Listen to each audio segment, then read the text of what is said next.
नमस्कार.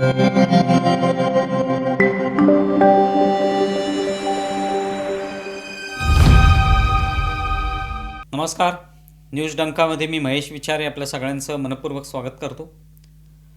मित्रांनो, गेल्या काही महिन्यांमध्ये ज्या निवडणुका पार पडल्या, प्रामुख्याने लोकसभा निवडणूक जर सोडून दिली तर महाराष्ट्राचा विचार केल्यावर महाराष्ट्रात झालेल्या विधानसभा निवडणुका, त्यानंतर झालेल्या नगरपालिका निवडणुका, महानगरपालिकांच्या निवडणुका आणि मग आत्ता या शेवटी झालेल्या जिल्हा परिषद आणि पंचायत समितीच्या निवडणुका, या सगळ्या निवडणुकांकडे पाहिल्यानंतर आपल्या लक्षात येतं की या सगळ्या निवडणुकात महायुतीने म्हणजे भारतीय जनता पार्टी, एकनाथ शिंदेंची शिवसेना, अजित पवारांची राष्ट्रवादी काँग्रेस पार्टी, या सगळ्यांनी दणदणीत यश मिळवलं. म्हणजे प्रत्येक निवडणुकीत तेवढंच यश जे आहे ते या तिन्ही पक्षांना मिळालेलं आहे. आणि त्या तुलनेत विरोधक जे आहेत, विशेषतः महाविकास आघाडी म्हटलं तर काही निवडणुकांमध्ये महाविकास आघाडी म्हणून ते लढलेले नाहीत, पण तरी ते घटक आहेत त्या महाविकास आघाडीतली. पण त्यांची कामगिरी बघितली तर ती अगदी तोळामासा आहे. खूपच घसरलेली कामगिरी आपल्याला पाहायला मिळते. आणि याला कारणीभूत काय तर निश्चितपणे भारतीय जनता पार्टी, एकनाथ शिंदेंची शिवसेना, अजित पवारांची राष्ट्रवादी, या महायुतीने घेतलेली जी मेहनत आहे, जे काही कष्ट त्यासाठी घेतले, जी रणनीती आखली, त्याचा विजय आहे. आणि आपण याविषयी अनेक वेळेला बोललेलो आहोत.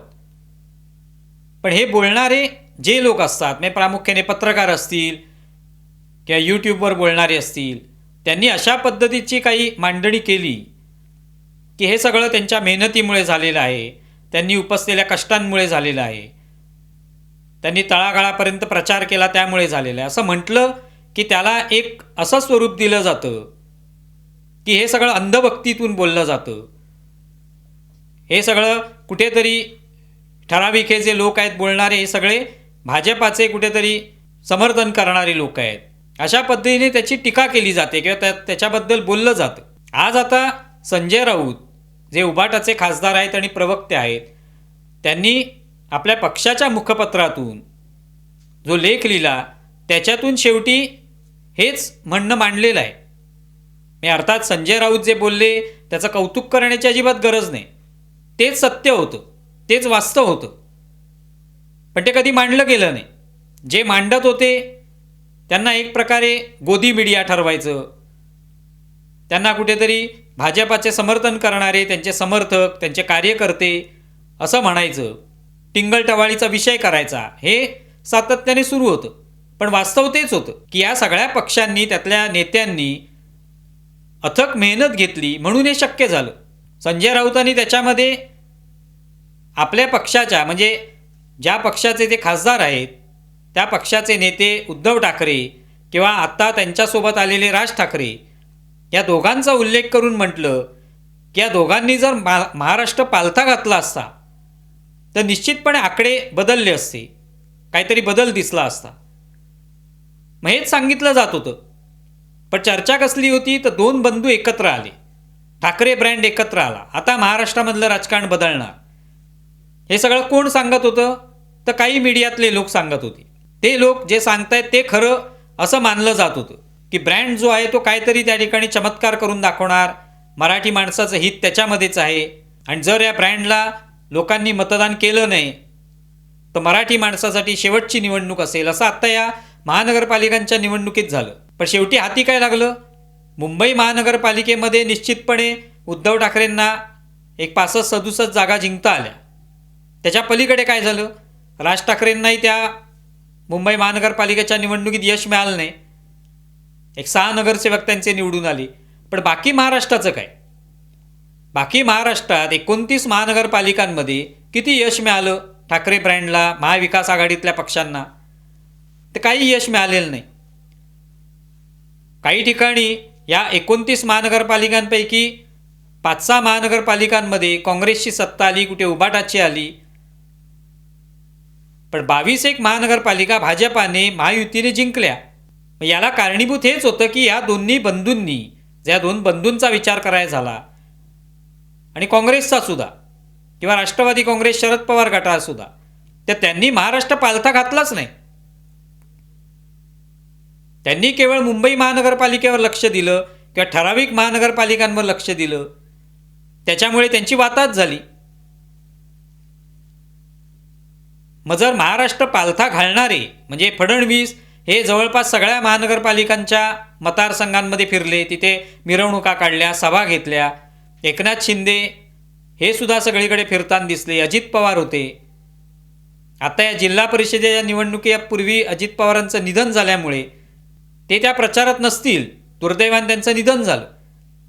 पण त्याच्या आधीच्या सगळ्या निवडणुका त्या तिघांनी जबरदस्त मेहनत घेतली. आपण पाहिलेले आहेत व्हिडिओ की हे सगळे कशा पद्धतीने विमानातून उतरून धावत पळत दुसऱ्या ठिकाणी जाणं, प्रचार सभेला जाणं, तिथून परत लगेच दुसऱ्या प्रचार सभेला जाणं. हे तुम्हाला राज ठाकरे, उद्धव ठाकरे करताना दिसले का? किंवा काँग्रेसचे काही नेते करताना दिसले का? तर दिसले नाहीत. मग जर तुम्ही तळागाळापर्यंत पोचलात नाहीत, प्रचारच केला नाही, तर तुम्हाला यश कसं काय मिळणार? संजय राऊतांनी लिहिलेलं आहे की राजकारण म्हटल्यानंतर त्याच्यामध्ये विजय मिळवणं, जिंकणं हे महत्त्वाचं असतं, सत्ता मिळवणं हे आवश्यक असतं. आणि त्यासाठी कोणत्याही परिस्थितीमध्ये किंवा कोणत्याही थराला जाऊन आपण मेहनत घेणं, कोणत्याही पातळीपर्यंत जाणं हे आवश्यक असतं. आणि ते भाजपा, एकनाथ शिंदे यांच्या पक्षांनी करून दाखवलं, अजित पवारांच्या पक्षांनी. सत्ता मिळवणं तर आवश्यकच आहे. इथे उद्धव ठाकरे प्रचारादरम्यान चर्चा काय करतात की हे सगळे पक्ष जे आहेत, भारतीय जनता पार्टी, एकनाथ शिंदेची शिवसेना, अजित पवारांचे राष्ट्रवादी, हे सत्तेचे भुकेलेले आहेत, सत्तेसाठी आसूसलेले आहेत. मग राजकीय पक्षाचं दुसरं काय उद्दिष्ट असू शकतं? कुठलाही राजकीय पक्ष असा विचार तर करत नाही की चला आपण विरोधी पक्षात बसूया आता पुढची 5 वर्ष किंवा पुढची 10 वर्षात बसूया, बघूया काय होतंय विरोधी पक्षात बसून. असा पक्ष कुठलाही विचार करत नाही. प्रत्येक पक्षाची इच्छा असते की आपण सत्तेमध्ये यायला पाहिजे. पण तसं कुठेही दिसलं नाही, ती इच्छाशक्तीच यांच्यामध्ये नव्हती. आणि आपण पाहिलं की या महानगरपालिकांच्या निवडणुका झाल्यानंतर म्हणजे अगदी अर्ज मागे घेतले गेले त्यावेळेला स्पष्ट जागे जवळपास 67 नगरसेवक हे बिनविरोध आलेले होते महायुतीचे, भाजपाचे, एकनाथ शिंदेच्या शिवसेनेचे प्रामुख्याने. आणि त्यावर टीका झाली की कसे सगळे बिनविरोध आले, काहीतरी आमिष दाखवलं, पैसे दिले म्हणून ते बिनविरोध आले. पण कोणी हे मान्य केलं नाही की आपले उमेदवार जे आहेत त्यांनी उमेदवारी मागे घेतली किंवा भरलीच नाही उमेदवारी. हेच झालेलं होतं सगळ्या ठिकाणी. का मागे घेतली उमेदवारी, का अर्ज भरले नाहीत? कारण माहिती होतं की आपण पराभूत होणार. पण ही जी मानसिकता आहे की आपण पराभूत होऊ म्हणून लढायचंच नाही, त्या मानसिकतेतून ही सगळी हार झाली. उद्धव ठाकरे, राज ठाकरेंनी पहिल्यापासून लक्ष कशावर केंद्रित केलं? मुंबई महानगरपालिकेवर. आणि तिथून त्यामुळे तो त्यांचा जो प्रचाराचा रोख होता तो मराठी माणूस, मुंबईतला मराठी माणूस, मुंबई महाराष्ट्रापासून तोडली जाणार, हे तेवढ्यापुरतंच होतं. त्यांचं महाराष्ट्राकडे लक्ष नव्हतं. त्यामुळे मुंबई महानगरपालिकेवर लक्ष केंद्रित केल्यावर तुम्हाला महाराष्ट्रात कसं यश मिळणार? संजय राऊत म्हणतात की एकनाथ शिंदे हे यांचं नाव जे आहे ते ठाकरेंपेक्षा मोठं नाही.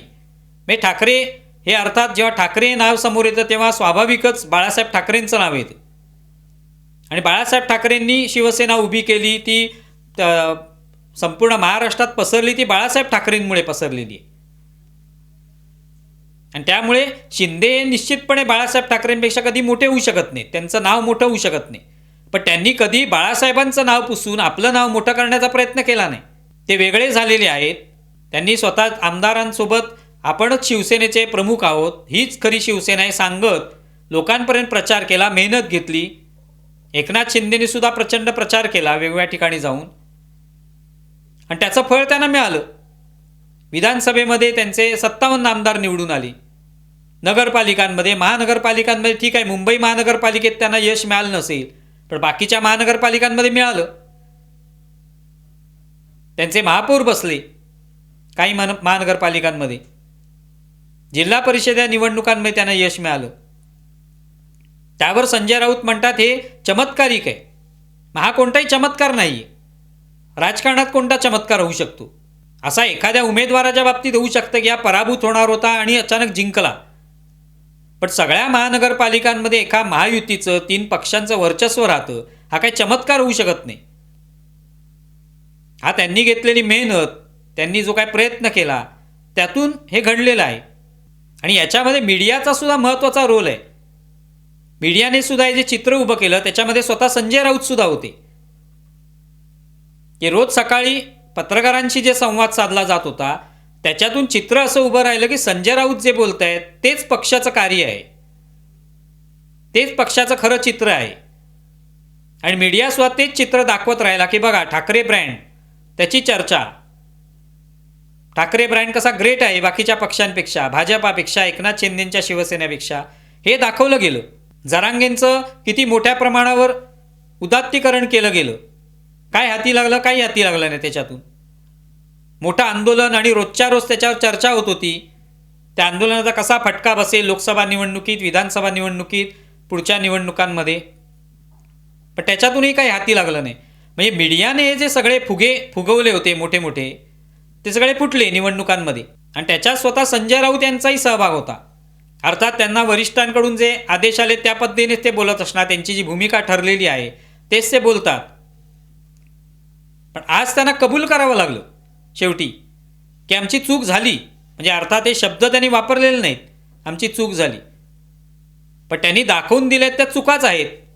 महाविकास आघाडीतल्या पक्षांच्या, राज ठाकरे, उद्धव ठाकरे यांच्या, त्यांचे कमजोरी, त्यांच्या त्रुटी, त्यांचे दोष हेच दाखवलेले आहेत. याच चुका त्याच्या आधी दाखवल्या जात होता की या ब्रँड नुसती जी चर्चा आहे, हे दोन बंधू एकत्र आले, मग बारशाला एकत्र आले, लग्नाला एकत्र आले, घरामध्ये जेवायला गेले एकमेकांच्या, याचीच चर्चा रोज असायची. आणि त्यावेळेला देवेंद्र फडणवीस, एकनाथ शिंदे वेगळ्या मतदारसंघात जात होते, त्यांची आखणी करत होते, त्यांची बांधणी सुरू होती, तिकीटं कोणाला द्यायची हे सगळं ठरत होतं. त्यावर सुद्धा मीडियाचं काय चालू होतं की एकनाथ शिंदे भाजपा किंवा फडणवीस एकनाथ शिंदेंच्या धुसफूस चालू आहे, शिंदे रागावले, त्यांच्या गावाला गेले, हेच चालू राहिलं. आणि त्याच्यामुळे असं एक चित्र उभारलं गेलं समर्थकांमध्ये, विशेषतः उबाटाचे समर्थक असतील, मनसेचे समर्थक असतील, काँग्रेसचे समर्थक असतील, त्यांना असं वाटायला लागलं की बघा मीडियामध्ये चित्र आहे की ब्रँडच ग्रेट आहे, ब्रँडचा फुगाच मोठा आहे, त्यामुळे तोच हवेत जाणार, उंच उंच उडणार. प्रत्यक्षामध्ये तसं झालं नाही. ते सगळं निकालामध्ये दिसतं. आता कितीही तुम्ही आरोप करा, EVM मध्ये काय घोळ आहे, क्या पैसे दिले, मतदारांना पैसे देऊन विकत घेतलं, हे सगळे आरोप केले तरी असे अनेक उमेदवार आहेत वेगवेगळ्या निवडणुकांमध्ये, विशेषतः जिल्हा परिषदेच्या ज्या अगदी स्थानिक स्तरावरच्या निवडणुका आहेत त्याच्या अत्यंत गरीब घरातले लोकसुद्धा निवडून आलेत. त्यांनी कुठले पैसे दिले? स्वतः संजय राऊतांनी उदाहरणं दिली की गरीब लोक कसे जिंकले. मग का जिंकले? तर लोकांनी त्यांच्या कामाकडे पाहिलं, त्यांच्या खरेपणाकडे पाहिलं की हे काहीतरी करू शकतात. त्या ह्या चुका कबूल करणं आवश्यक असतं वेळच्या वेळी. त्या आधीच त्याच्याबद्दल जर आपण तो दृष्टिकोन बाळगून काम केलं की आपण जे काही करतोय ते कुठेतरी फक्त एक हवा निर्माण करणार आहे, फुगे फुगवले जात आहेत मीडियामध्ये, मीडियामध्ये खूप आपली प्रसिद्धी होते, ते विजयाला कारणीभूत ठरत नाही. विजयाला फक्त मेहनत हीच कारणीभूत ठरू शकते. शेवटी संजय राऊत यांना भाजपाची पण स्तुती करावी लागली की भाजपचा जो विस्तार झालेला आहे, बूथ स्तरावर प्रचंड प्रमाणात कार्यकर्ते आहेत. ते कुठून आले कार्यकर्ते? ते त्यांनी निर्माण केले, त्यांना कामं दिली, ती रणनीती आखली, त्यामुळे मतदार तिथपर्यंत येऊ शकले, मतदारांना गोळा करू शकले, मतदारांना घराघरातून बोलवून आणू शकले. आणि म्हणून हा विजय मिळवता आला. आणि सगळ्या निवडणुकांमध्ये काय मिळाला मग विजय? कारण सगळ्या निवडणुकात त्यांनी मेहनत घेतली, प्रत्येक निवडणुकीत तशाच पद्धतीने प्रचार केला, त्याच्यावर बारीक लक्ष ठेवलं. ते बाकीच्या पक्षांनी केलं नाही, त्याच्यामुळे त्यांना ही हार पत्करावी लागली आहे. आणि म्हणून ही शेवटी संजय राऊत यांना चूक मान्य करावी लागलेली. भलेही त्यांच्या शब्दांमध्ये तसं नसेल किंवा ते म्हणतील की हे फक्त मी माझी भावना व्यक्त केली, टीका केलेली नाही, पण आम्ही चुकलो, कुठे कुठे चुकलो याचं वर्णन त्यांनी आपल्या या लेखातून केलेलं आहे. तुम्हाला या संदर्भात काय वाटतंय जरूर कळवा. आमचा व्हिडिओ जास्तीत जास्त लाईक करा, शेअर करा आणि आमचे YouTube चॅनल सबस्क्राईब करा. धन्यवाद.